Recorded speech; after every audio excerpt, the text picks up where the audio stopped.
very well that a judge who's institutionally supported is better able to be fair, focused, and effectively responsive.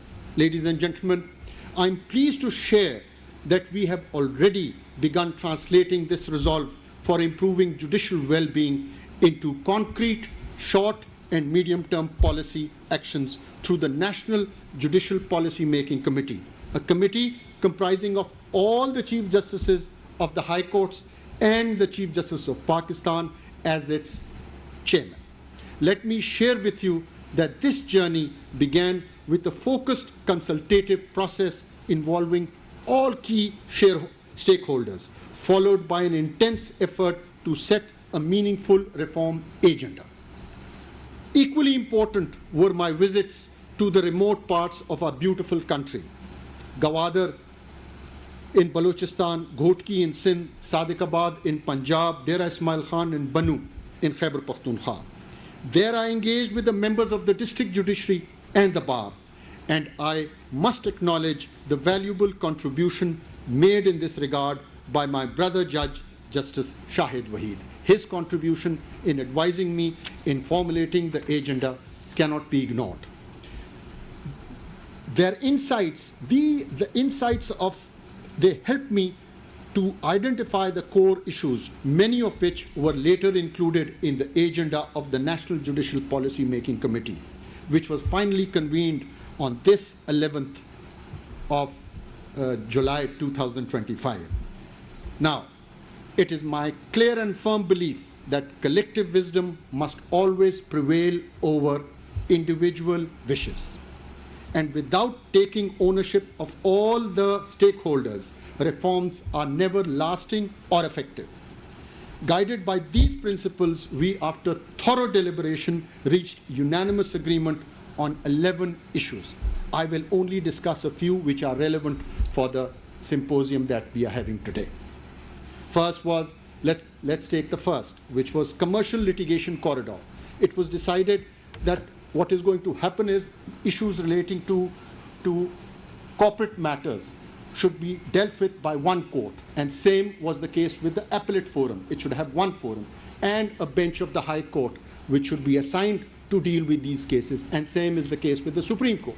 This will bring in consistency in the decisions, and hopefully it will also shorten the period of deciding such cases. We also discussed double docket regime, where we discussed whether there should be 2 shifts in courts. This matter was left to the High Courts, and inshallah we are meeting again on the 18th of August, where each High Court will give us an input of how they want to proceed with it. Same is the case with establishment of model criminal trial courts. Well, in this case, we said what we're going to do is all the oldest pending criminal trials before the sessions will be taken up by these model courts, and they will be decided on a day-to-day basis. One very important is the institutionalization of court-annexed mediation.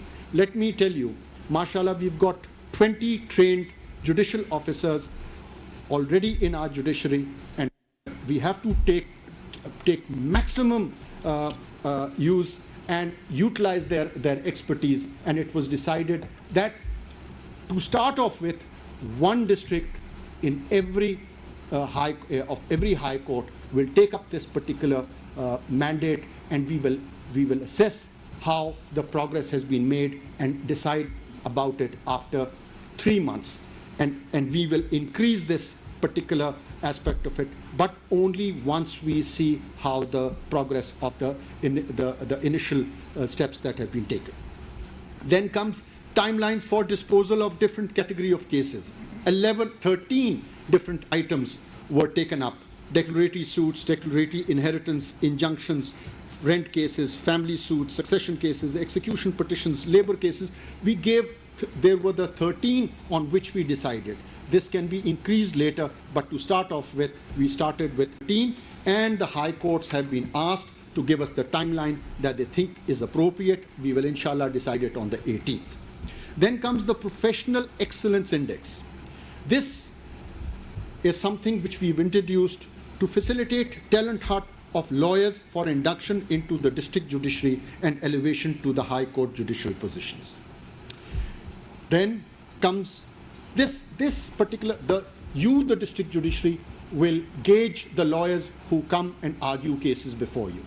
And then you will pass it on to the registrar, and the data will be collected over there. And when the time comes for induction into the district judiciary or the high courts, this particular data will help us in engaging. There are certain lawyers who are practicing law in furthest districts, and they don't come to the high courts, and so they don't come within the view of the high courts and the bar. So this is a step which we have taken, which will bring in the young lawyers also. They will be given an opportunity, and those who are let's put it this way, who are apolitical and have no political affiliation, and they are genuinely professional lawyers. So this will bring up, will give an opportunity for them to be also considered. Then is ethical guidelines for use of AI in the judiciary. Undoubtedly, given the rise of AI and the benefits associated with its use, integrating it into the justice delivery system is our top priority. No doubt about that. However, the adoption of AI must not be blind or uncritical, as it raises complex ethical and legal concerns that demand careful consideration. To this end, the National Judicial Automation Committee, a committee comprising of justices of the high courts and headed by my illustrious brother, Justice Muhammad Ali Mazhar, have been requested to prepare and recommend an ethical framework for the use of AI in the judiciary. We hope that this initiative, along with the willingness of our judiciary to use AI, will enable us to integrate AI into our processes safely and allow us to make our justice delivery system more efficient, transparent, and above all, citizen-centric. Now, let's come to some important reforms relating specifically to the well-being of the district judiciary. I'll start with the institutional response to external influence on judges of the district judiciary. Mind you, as far as the superior judiciary is concerned, this issue is now with the Supreme Judicial Council, and they are deliberating on how to proceed and to formulate it. But as far as the district judiciary is concerned, we have decided that we will proceed as under. Before I tell you how and what the committee has decided, let me tell you about my views on it. It is my dream to see an aggrieved citizen across our beautiful country to confidently walk into the court of a magistrate or a civil court in his own local tongue and not be burdened to go to the High Court or to the Supreme Court to seek redressal of his grievances. But to make this happen, we must ensure that the district judiciary is empowered, protected, and fully supported in discharging its duties. Now, in this regard, you will be pleased to know that the committee has resolved that each High Court shall formulate clear guidelines for members of the district judiciary to follow in case they face any extraneous influence, along with the defined response of the High Courts to counter such instances. I have invited the Chief Justices of the High Courts to consider including the role of the Chief Justice of Pakistan in response framework they choose to adopt, so that the institutional support is strong and unified. The message must be clear to all that the Chief Justice of Pakistan shall stand with and support an independent, honest, steadfast judicial officer, inshallah. Let's come to some less emotional issues. This is regarding performance evaluation of district judiciary, standardization of recruitment mechanism of district judiciary policy forum, parity in terms and condition of service of district judiciary, access to international exposure opportunities. these were issues when I used to go to these remote areas and meet the judicial officers over there. These were highlighted by them when I met them. Now, it's very easy for us to sit in the Supreme Court and frame policies regarding them. No, we decided we're not going to go this way. We said, let the district judiciary ponder over it and let them deliberate and finally propose to us what they want. Because this does not restrict to a particular province or a high court. So we have decided that it should be given to a committee which should be headed by a judge of the a retired judge of the Supreme Court who has come up on the rungs of the district judiciary. And you'll be pleased to know that it was Mr. Justice retired Rahmat Hussain Jafri Saab who's agreed to take on this task as the chairman of this committee, with Mr. Justice Rozi Khan, Chief Justice of Balochistan, to assist him. Similarly, the registrars of the High Courts and the Director General of Federal Judicial Academy, all of them are from the district judiciary. And I hope and pray they seek your guidance in this. And I must tell you that this is something which is very close to my heart. And I hope and inshallah we will be able to give you what you deserve, what you need and what you deserve. Now to some good news also. You will be pleased to know that we are in contact with the Supreme Court of People's Republic of China and the Constitutional Court of Turkey to enter into MOU for judicial cooperation for a period of 5 years. In this regard, the Supreme Court of China, agreeing to the terms of the MOU, has informally committed to host 30 judicial officers of the district judiciary to visit China next year. As for our engagement with the Constitutional Court of Turkey, our brother Excellency is with us.